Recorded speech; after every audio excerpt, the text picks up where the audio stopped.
Good morning everyone, কেমন আছো? আশা করি ভালো আছো। আর আমি সকাল সকালে এখানে আছি। এটার নাম হচ্ছে বুড়ি পুষ্কর, বলে বুড়ি পুষ্কর, মানে খুব সুন্দর একটা জায়গা বন্ধুরা।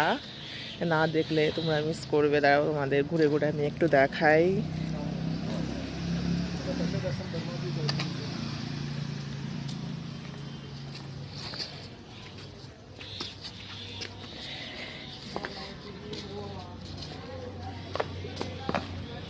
দেখো খুব সুন্দর জায়গা, সামনে পাহাড়,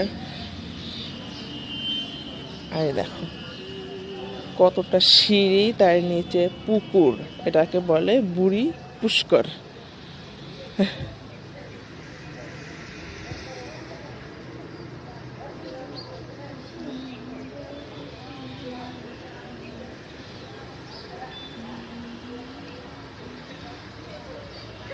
কেমন জায়গাটা বন্ধুরা কমেন্ট করে জানিও তোমরা সবাই।